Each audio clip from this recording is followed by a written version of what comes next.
Christian parenting.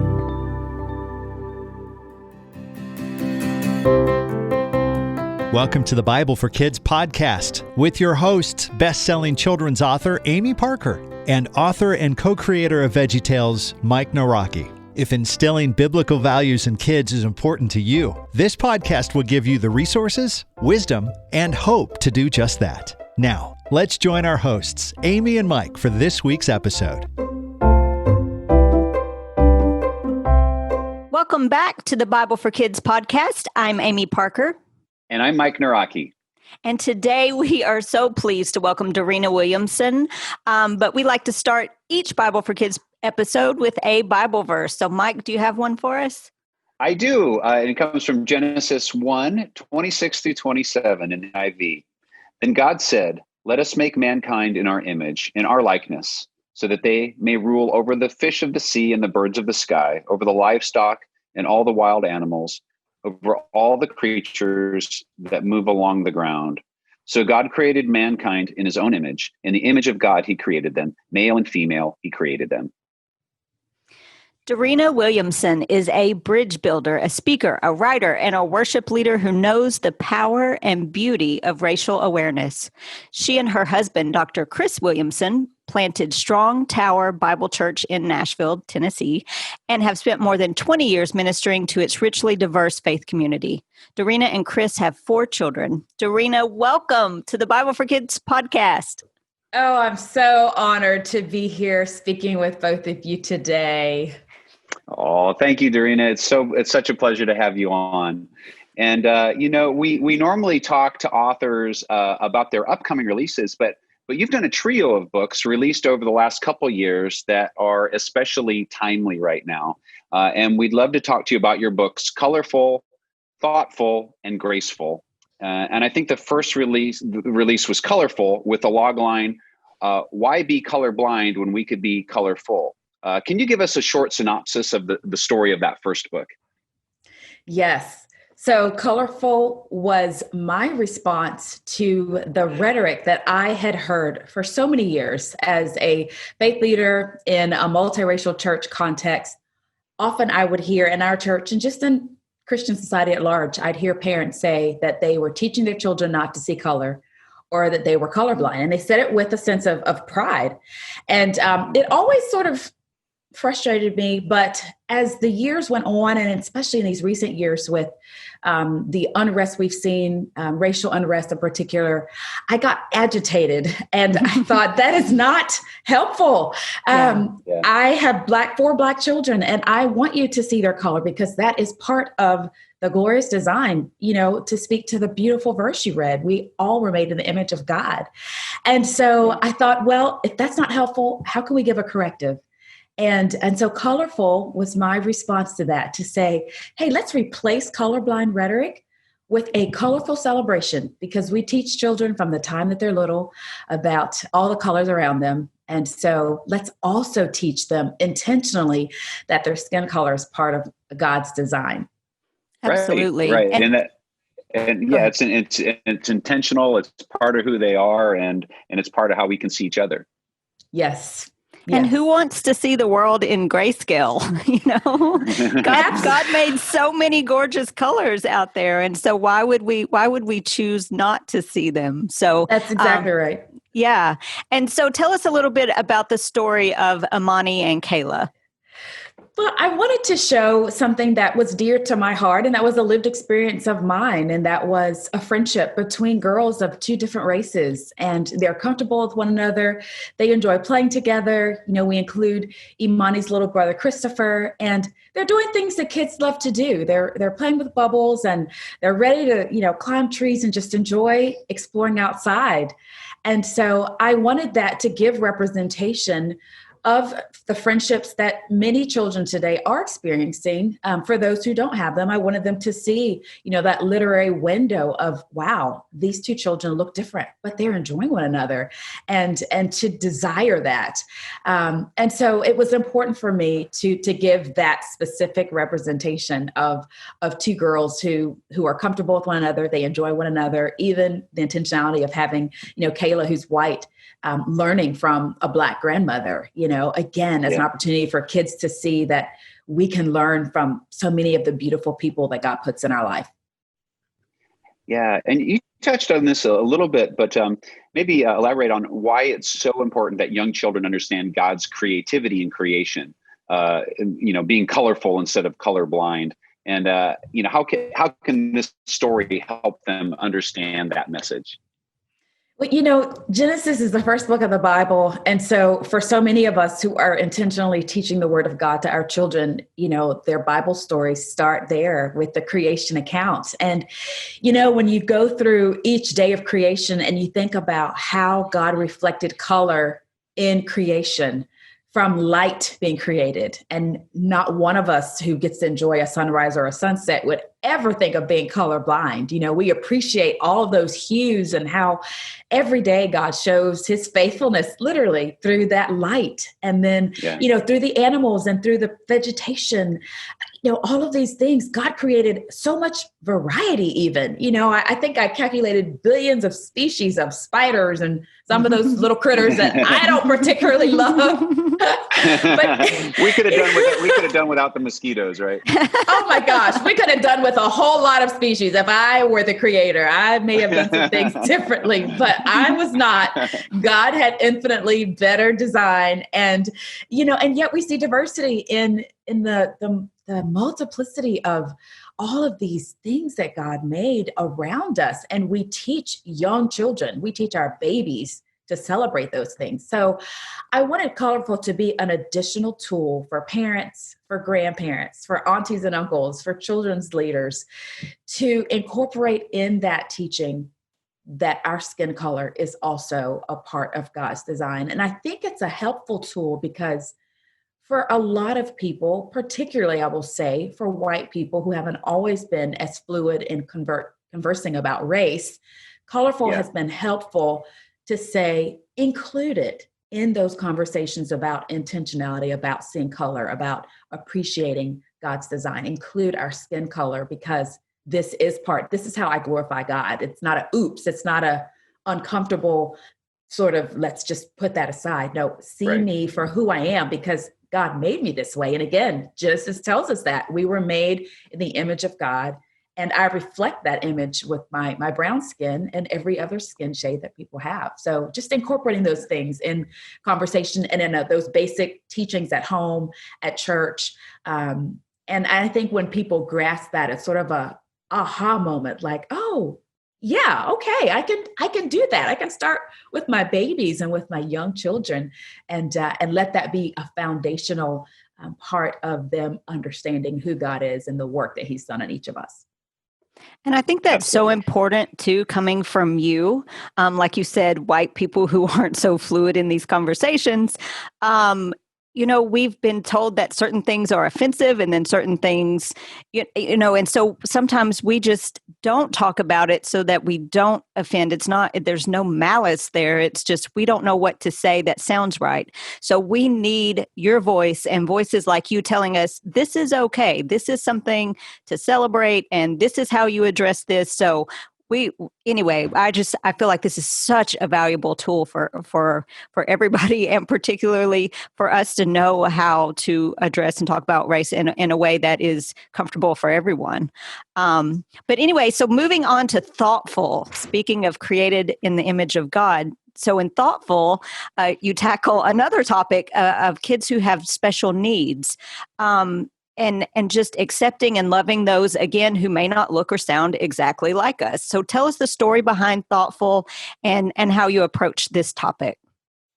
Thoughtful was such a joy for me because it is inspired by someone dear to me, my beautiful nephew, Josiah, who just turned 13 this summer. When my sister was pregnant with him and when they found out that he had Down syndrome, as so many parents who've received those difficult diagnoses in pregnancy and choose to give life to that child, knowing that the journey may be difficult. And Josiah was a gift to us because he was literally proof of Psalm 139:14, that we praise God for being his remarkable handiwork. We are all fearfully and wonderfully made. There's no exceptions. And so we say those things and we wear them on our t-shirts and put them on our walls. But then when it's time to live it out, sometimes, again, we struggle with how to incorporate teaching these things to our young children.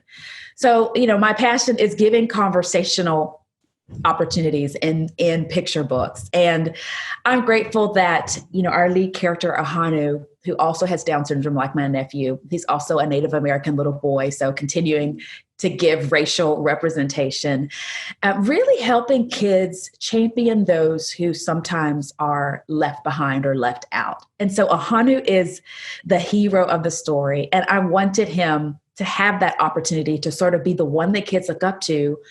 And I have been so it's been heartwarming and humbling to have parents of kids with special needs and disabilities to just say, thank you for giving us a representation. Thank you for including a child, even in a wheelchair, as I tried to give inclusivity in this book. And it's been well received, especially in schools, because, crossing, faith communities, even into, public schools, they're wanting to teach kids kindness, teaching them those basic human values of decency and treating people with respect. And so I'm grateful that, my nephew gets to inspire kids all over the world. And, his design, again, intentional design, being made in the image of God, the Down syndrome, that bonus chromosome was God's intentional work, Right.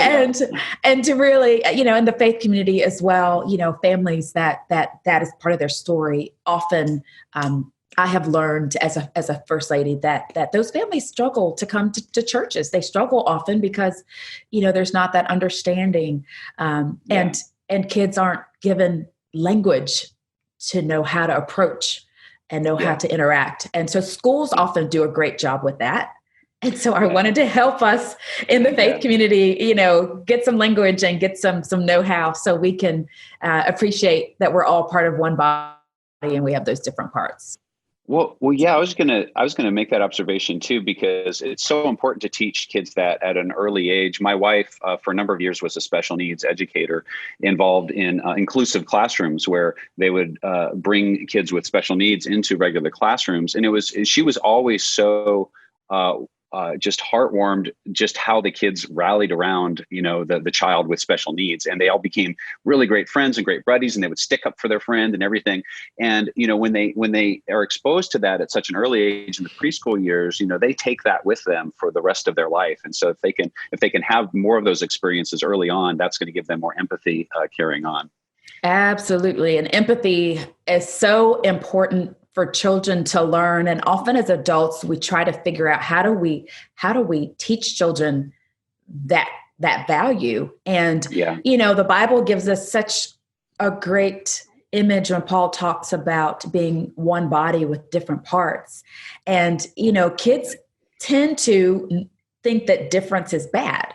So if someone looks different, a part of their body works different, or the way their mind works is different, then they assume a negativity. And that's where, again, a wise parent is going to talk those things through with their children at home. And a book like Thoughtful is going to help them see that difference is not bad. It's good. It's different. Let's explore it. Let's be curious about that. That's great. Well, absolutely. We're going to take a really short break, and we'll be right back with Dorena Williamson on the Bible for Kids podcast.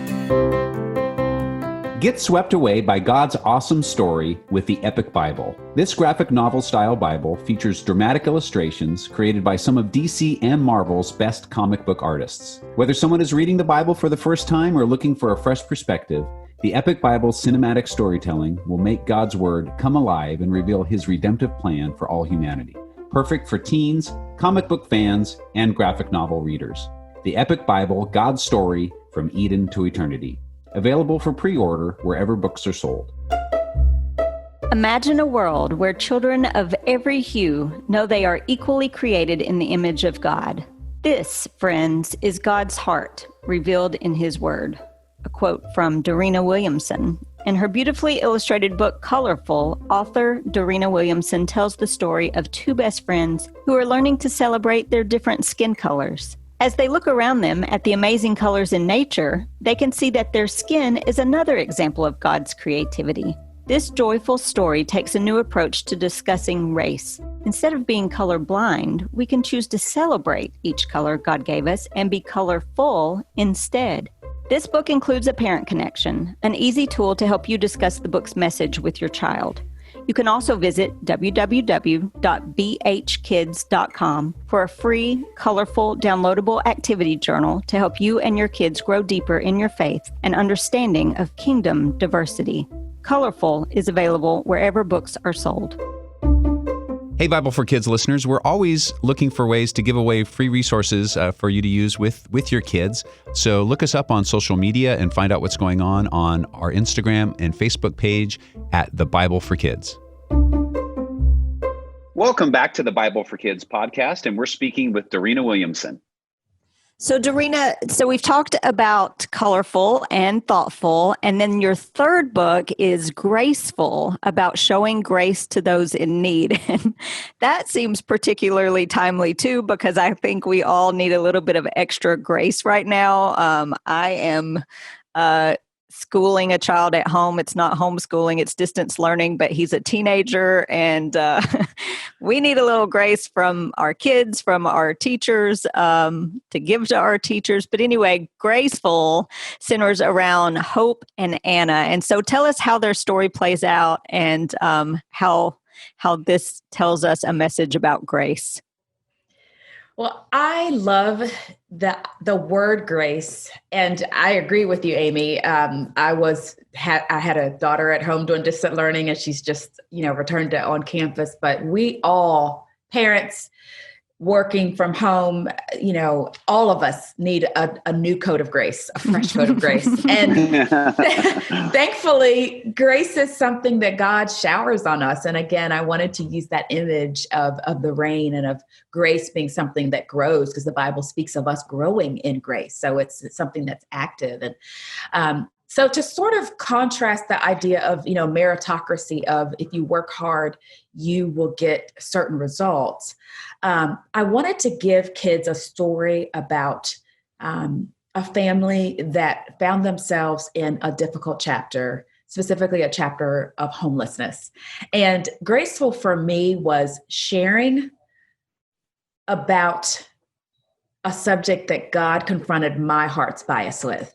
And as I learned about the reality of homelessness and sort of unpacked the fact that I thought homelessness was really about people's hard work or addiction or, whatever else, I'd sort of prejudged that. And God began to give me wisdom. And as I read and as I researched and learned that being homeless is not having a safe and permanent place to sleep, and that children that my kids were in school with were homeless. So it wasn't just this single narrative that we sometimes have of populations, that it's much more nuanced and layered than that. And I thought, maybe I could approach this difficult topic in a conversational way again. And so Hope and Anna are, again, two friends of different races, different backgrounds, but they are in a church community together. And, Gracefull kind of hails a multiracial church like the one that my husband and I planted. And in the context of church, these girls have opportunity to connect.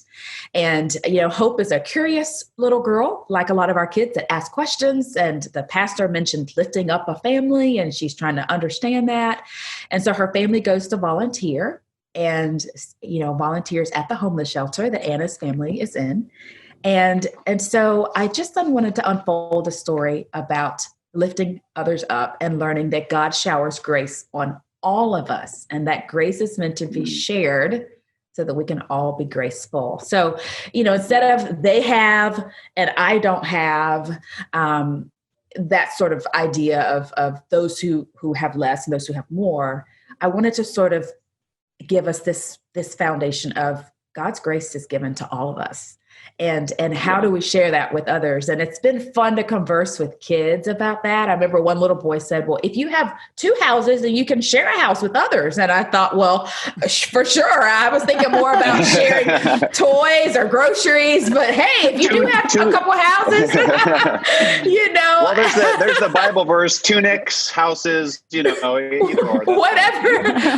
it is that you have plenty of. And maybe that little boy's family, is in a privileged place where they do have a home that could be shared. And I remember thinking, boy, I'd love to know what kind of conversation he went home and talked to his parents about after hearing this author read this book. You know that place on the beach, Right. But however it is that God impacts their young hearts to understand that grace is given to all of us, and we can share the grace that God gives with others. Yeah, we had an episode of VeggieTales, Veggies in Space, and the song in that was, when you have enough to spare, you have enough to share. So, I love it. Absolutely. Yeah, absolutely. So these 3 books together, just talking about race and color differences, cognitive and physical differences, as well as economic differences. How can parents sort of use all of those to spark conversations with their kids about all those topics? I'm grateful that the end of each book has a wonderful parent connection section that parents can literally begin to ask some questions based on the story. A lot of our kids, as they're developing their critical thinking skills, they're going to point things out. They're going to ask you questions. And my tagline is that I write children's books that adults need too, because we big people need to unpack some conversations about race, learning our own stories, asking God to confront and examine, bias and things in our hearts that we're passing down to the kids in our lives, whether they're our own children or they're children that we influence through church and neighborhoods. And so I hope that the books are literally a tool, that they are a guide, that they give an open conversation piece for children, for parents, even to, like I said, do some self-examination, to do some, auditing of, what are the perceptions that I have, and what are the preconceived biases that I've developed about people who are homeless, or, how have I failed to teach my children about people with differences? And maybe that's why they are pointing to someone at the grocery store, like one of my kids did. Or, when my kids, heard people speak another language, they said, why do they talk funny? And that was my opportunity to say, okay, I need to talk to my kids about language, about English and Spanish, and the fact that it's not talking funny, that there are different languages that we speak, and honoring the differences that people have. And I think it's a good check for us to really examine how do we walk that out, because our kids are watching our example, and how do we do a better job, or how do we find these refreshers to just do well by the next generation. That's awesome. And so when did colorFULL come out? Has that been out a few years now? colorFULL came out 2018, May of 2018. Okay. So a couple of years now, you've had some time for these books to be out there. What kind of feedback have you received? You mentioned, receiving feedback from parents of kids with physical disabilities, but what kind of feedback have you received from readers and parents and even kids, like the kid with 2 houses? Yes. How have you seen these books impact kids and their parents? Well, I've received the sweetest pictures from parents with toddlers who aren't reading yet, who are just touching colorFULL, touching the bubbles, because they relate to bubbles. They relate to fruit and veggies. And so I've loved seeing from parents and educators that these books are connecting, that they're shaping hearts and minds. And I'm so grateful.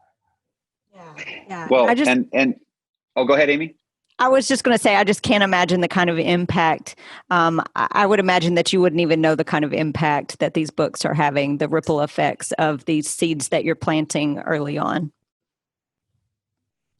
Yeah, that's exactly what God called me to do, was plant seeds. And it's It's amazing.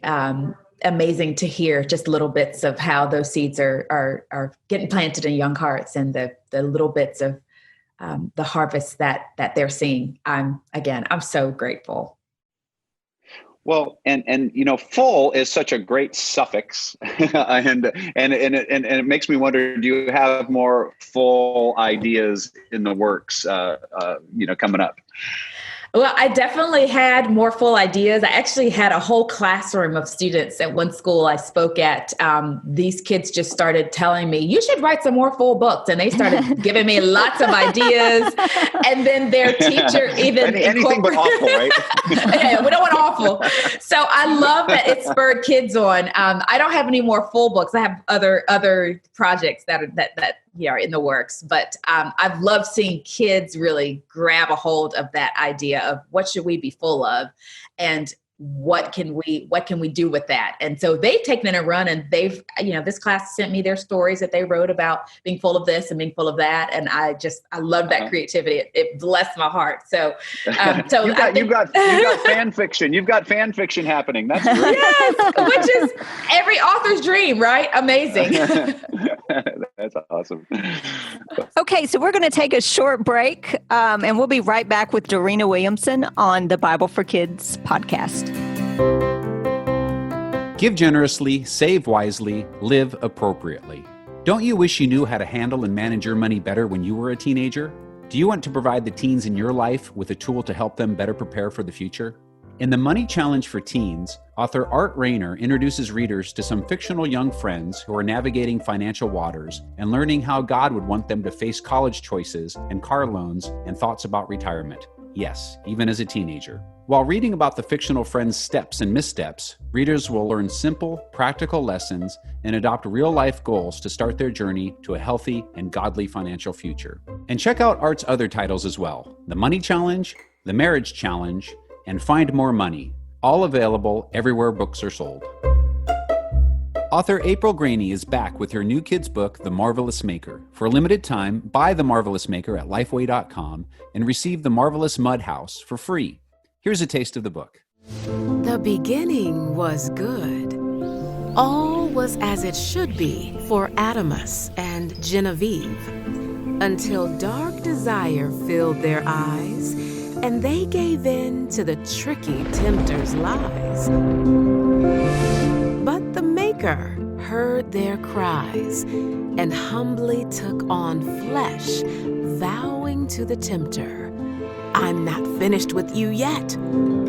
Creation, fall, redemption, and the hope of final restoration.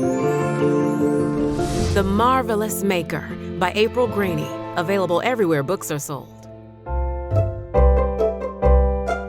Okay, favorite listeners, we are always giving something away. Free books, yay!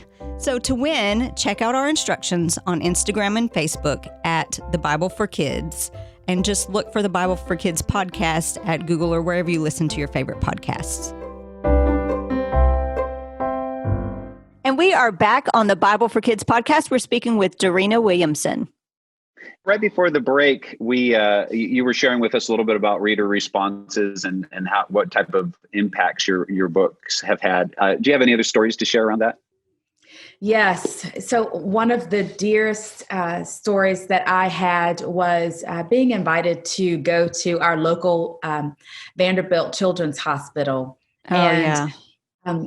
Ryan Seacrest has built these wonderful studios in several hospitals where, artists and musicians can come. And so I had the opportunity to come and read my books. And I read Thoughtful. And, I'm grateful that B&H donated, books, about 100 books, I think, for parents to just come get complimentary copies. And it was beamed through the whole hospital. So, the parents in their rooms with their kids could listen to me read. And I was just so overcome reading because I'm in a public place. And, these are books with values that are embraced by people of any faith, but unapologetically, they're a Christian publisher with Christian values that I hold.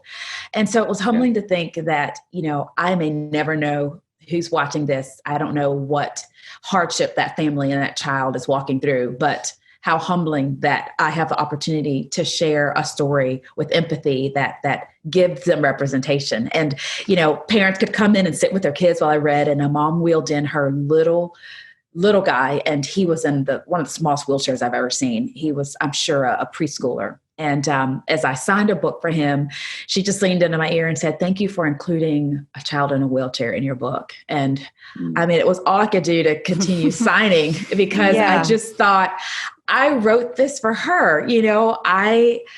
I wanted to give representation in these books to as many children as I can. And the fact that this mom grabbed a hold of that. And I don't know if she knew Jesus. I don't know what her child's story, what her family story is, but I left that day just, again, marveling that God would use me to give encouragement for, children of color to look at colorFULL and see themselves. I've had little girls come up to me and say, "My name is Imani, just like the girl in the book." And they're so excited to see their name in the book, as if I wrote it for them. And, those little things just seed your heart with encouragement. And I'm sure, Amy, so often those things come when you just need that boost. Like, yes, these stories matter. Yes, they're touching somebody's life. That's what we want as authors, for our work to touch people's lives, to open kids' hearts and to shape perspective. And so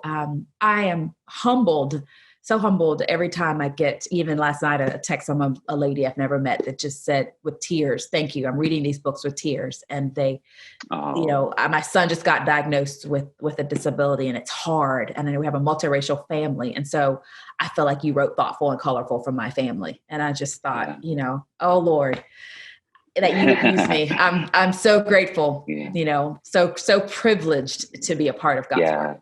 Yeah. And go ahead. Oh, I was just going to say, it's just, both in writing and in video production, you're sort of doing it, apart from the people who it ends up with. You're writing at your desk or in your studio, producing it, and then it just goes out there in the world, and you just kind of don't know how it's going to impact people. It's very different from, I'm sure, being a musician and being on stage and seeing that immediate impact, or preaching and seeing that immediate impact. But it's just, and that feedback kind of comes back to you at kind of surprising times as well. Times when you're feeling like, oh, am I doing the right thing? Is this, is God really using me? And it's like, okay, yes. It's that confirmation of, you're doing what you're supposed to be doing. Yeah.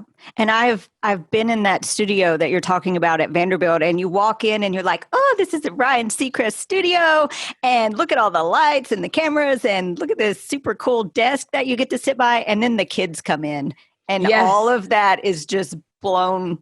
Like, none of that matters. The kids come in and they are the stars of that show. And you just realize fully the impact of what you're doing and how important it is, how your work, it just takes on this whole new meaning, and you realize the level of excellence that you need to put into every book, and just like you're doing it for them. And you just realize this is so much more than words on a page. And when you have a kid in the hospital, I mean, I don't know a more desperate time than as a parent. If your kid is in the hospital, you're desperate. And so they are working through things that so many of us are fortunate enough to never have to work through. And so just to be able to meet them at that time is just so humbling. And then talking about how God uses our books in unexpected ways. I have a sweet little friend who is biracial, and I wrote this book called The Plans I Have for You. And, I just based it on Jeremiah 29:11. God has plans for all of us. And Vanessa Brantley Newton was the illustrator on that book. And she is, if you don't know who she is, please go check her out. She's phenomenal in every way. She's self-taught. But my my friend came up to me, her name is Jory, and she said, where am I in this book? And I sort of panicked because I thought, oh no, I mean, we've tried to hit the cultures, but I don't know if we have a light-skinned Black girl in this book with her hair and her color. And I flipped to the back, and of course, Vanessa had included a little biracial girl in there, and she was like wearing a tux and holding a mic, which is exactly what my little friend would do. So it's just that that representation that you're bringing to the table is so important in so many ways. And sometimes it's something I think in the past that we haven't thought about until after the fact. But now it is, I mean, we realize the importance of it. And so thank you for bringing that to the table and opening the conversation about it with our kids. Absolutely. Well, I feel so blessed that God would give me that mantle, that he would give me that calling. I call it my midlife adventure. In my late 40s, like, really, God, you didn't, you didn't guide me towards this and the, younger optimal, but, God's ways are higher than ours. And I really do just feel, like you said, Amy, that sense of, this is so much bigger than me. This is about a legacy and, God's truth that goes on through all generations. I get to be a part of that. And it's like, I'm in this really beautiful, holy stream. And, every deposit that I get to make in the life of a child or a family, for a mother to be so blessed because of, like you said, the vulnerability of what parents walk through. And I'm finding in COVID that God is really enlarging the territory of impact, because now the opportunities are with kids ministry leaders who are saying, okay, we're having to find new and more creative ways to minister to our kids. And our families are wrestling with, the protests and the things going on in culture. And we're realizing we need to be better equipped, that we need to have these conversations. And can you help us? And so I get to use the books as a template to help guide those conversations, even in a larger sphere, from home and child to church and to ministry. And so, those opportunities are just exciting too, because now kids are going to get to hear these important biblical truths in church as well, not just reading the book at home or with their grandparents or at school, but they're going to get to hear it in the house of God. And that, as a pastor's kid who, pastor's wife now, who's spent my whole life in church, that's a joy to know that they're going to hear these biblical truths at church too. So God is so good and he's faithful. Well, that's wonderful. And you, in terms of sharing your work and what you do, you had a little bit of a different experience, I understand, recently, being on the Slugs and Bugs show, sharing what you do. Can you tell us a little bit about that? Yes. Well, Randall Goodgame and I, share publishing home with D&H. And when he reached out and asked if I would be interested in coming on, I paused, to be honest. Some things that come across your email, you go, oh, let me pray about that. But that sounds great. Like, I'm all on that. And then other things you kind of go, let me think about this. And I thought, this is a little bit out of my comfort zone. And as I prayed about it, I just really felt God, guiding me towards it. So it was a good stretching for me, having to try to memorize lines. And I have so much respect for those who do, the creative things. I mean, all about that, Mike, but I loved getting to share space with them for the day and getting to find another creative way to share God's truths, in the form of these beautiful, shows that they do. So, puppetry and all the things with these shows, hats off to the creatives who produced that. But it was so much fun. It was fun to be stretched. And I hope I did it justice. And I hope that when it comes out, that it will be an encouragement to the families that watch. So were you comfortable talking with the puppets, or was it just a kind of a weird out of body experience to be delivering lines to a puppet? Delivering the lines to a puppet was not as hard. I mean, they did a great job of, the pre-production and, preparation and the conversations we had to know how to do that. It was just doggone memorizing lines. That was just, I think I just underestimated that my tired brain. I don't know if it's COVID or menopause or what. You've got to run it through a couple times. Oh my gosh. Yeah. And then I look at the camera and I'm like, what am I supposed to be saying right now? And it happened a few times. And I was like, oh my gosh, they're going to think I'm not just the worst guest ever. But I doubt that. They were super patient with me. And again, hats off, boy, when you enter a creative space that's new for you, and then you say, wow, this is what goes in it. It looks easy. It looks easy when you're watching from the outside in, but when you're in it and then you participate in it and you go, wow, so much respect. So props to them for doing such good work. And again, I'm excited. Hope it blesses families. Dorena, it has been so much fun and so wonderful. There you go. Talking to you today. Where can our listeners find you online and learn more about you and your work?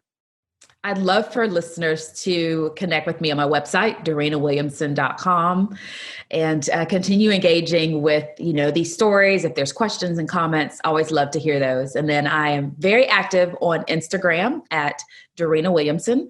And I'm on Twitter from time to time, do a lot more sharing than I do tweeting, but I'm definitely on Twitter at Dorena Will. And then I am also on Facebook as well. Well, Dorena, this has been such a joy. So thank you so much for joining us today. And listeners, you know that we're always giving away free stuff on our socials. So don't forget to follow us on Instagram or Facebook at The Bible for Kids or at our website, thebibleforkids.com. And we'll see you next time on The Bible for Kids. Thanks for listening to the Bible for Kids podcast with Amy Parker and Mike Naraki. Be sure to connect with The Bible for Kids on Instagram, Facebook, and at thebibleforkids.com. The Bible for Kids podcast is powered by the Christian Parenting Podcast Network. Find out more at christianparenting.org. Our show is also available on waynation.com.